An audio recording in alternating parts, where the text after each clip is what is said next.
At dahil nga birthday ng anak ko ay ipinangako ko na ipaghahanda ko siya dito sa Pilipinas dahil wala nga ako sa Dubai sa kanyang birthday at sabi ko magpapakain ako sa church ng mga inay.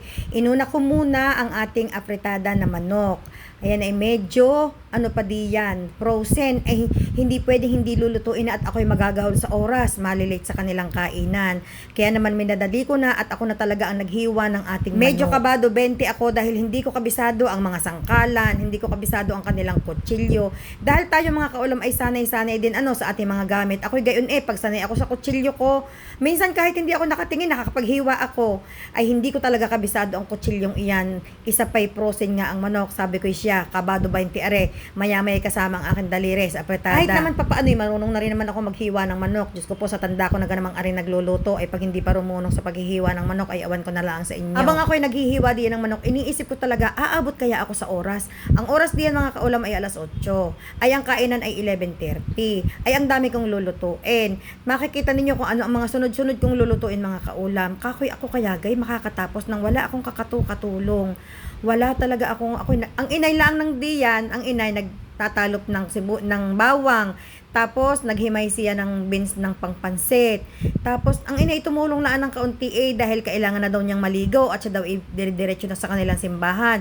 Kakoy, sige, bayain ako nag-iisa din Bayain na, kung ang maluto lang ay manok, ay di manok lang ang kanilang kakainin. Madalit salita talaga mga kaulam di sobrang kadidiklom. Ano ga ang diklom? Alam nga yung diklom? Ang diklom ay makulimlim, yung talagang uulang hindi. Yung nakalawit na ang ulan sa alapaap, ay aking pinagmamasdan talaga ang kalangitan. Kakoy, pag umulan, husay ako ay naturo yata sa aking pinagluluto ang are at are isa labas ng tindahan ng inay. Hindi naman labas. Sa may gilid ng tindahan ng inay ay sadyang are ay pinaglulutoan ng aking kapatid ng kanyang mga ibinebentang pagkain. Ay di ka mga kaulam, may ang apretada ay may carrots, ang apretada ay may patatas. Ay di isinunod ko na. Wala pa akong peeler. At talaga namang mano-mano ang pagbabalat ng ang kutsilyo pa mga kaulam.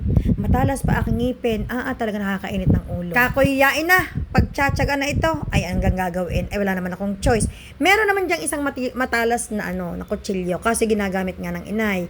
Kakoy mamaya na pag ang inay umalis na. Tsaka ako na lang ang gagamitin yung matalas-talas.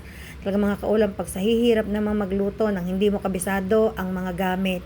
Dahil ako mga kaulam, sanay-sanay talaga ako. Pag gamit ko, mabilis lang akong kumilos. Pero pag gamit ng iba, kinakapa ko pa kung paano gagamitin. Ay iyang carrots na iyan ay pangpansit. Kaya gayan ang hiwa niyan. Hindi ko pa nahihiwa yung pang-apretada. At kakoy maya-maya na, uunahin ko muna aring pangpansit na are. Total naman kakoy ang manok ay akin panghuhugasan. Kita ganin yung ako'y naka-apron. Yung apron iyan ibigay pa ng may kawang gawa. Bigay pa yan ang magandang aking pinsan. Ko talaga yan antique na apron iyan. Ako'y gana ka microphone na, hindi naman ako nagbo-voice over, hindi naman ako nagsasalita sa video. At alam nga niyo kung bakit ako hindi nagsasalita sa video.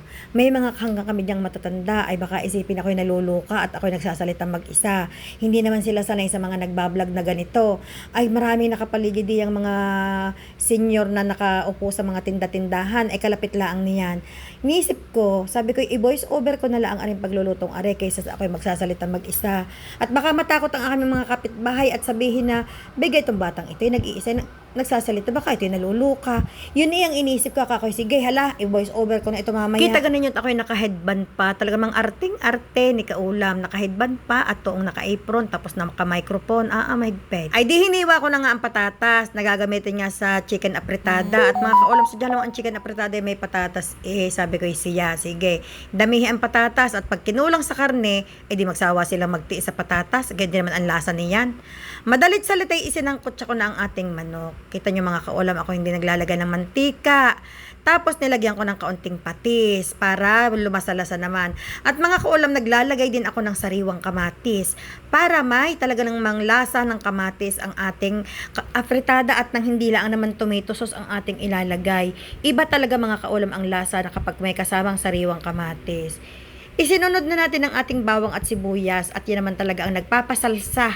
Yan ang gumagawa ng sauce ng ating mga niluluto ay ang ating bawang at sibuyas. Isunod ang tomato sauce. Ako ganila ang mga kaulam. Ari ay hindi ko sinasabing perfect, pero ari lang ang way ko ng pagluluto ng apretada mga kaulam. Lagyan ng kaunting toyo para may lasa-lasang alat naman. So, nung kumulo na nga, at alam kong luto na ang lahat, ay di iyang kako siya, luto na. Isinunod ko na mga kaulam ang ating chicken masbus.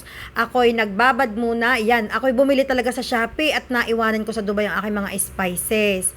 Yan ay turmeric powder, tapos kanina yung una kong, tapos meat masala, ay ito bagay maanghang. Hindi ganitong masala ang ginagamit ko sa Dubai, ay wala akong choice. Tapos pinakuluan ko na mga kaulam ang manok.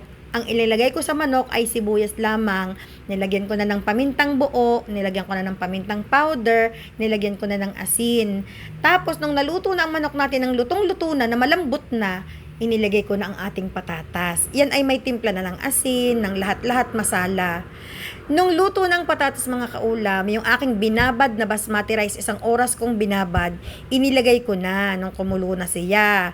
Tapos, binawasan ko mga kaulo ng tubig dahil ang ating bigas ay magiging malambot pag naluto. So, ipinantay ko lamang ang tubig sa bigas. Yan na ang ating resulta ng chicken masbus.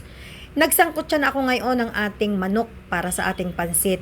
Yan ay yung mga taba-taba ng manok, mga balat-balat ng manok, mga buto-buto. Isinunod ko na ang bawang at sibuyas. Talaga namang panalong-panalo at bidang-bida ang bawang at sibuyas natin. Isininod ko na ang carrots at nang kakoy madaling lumambot. Kasabay na rin ang beans. Gaya naman talaga ang pagluluto natin ng pansit mga kaulam. Yan naman talagang natural natin. Nilagyan ko syempre ng patis para may alat. Tapos nilagyan ko ng white pepper powder. Nilagyan ko na ng tubig at nung kumulo na, ay inilagay ko na ang ating bihon. Pero yan mga kaulam, nilagyan ko ng kaunting repolyo. Hindi ko inilahat ang kanina nung sinangkot ko ang mga gulay, nilagyan ko ng kaunti. Tapos ngayon ko lang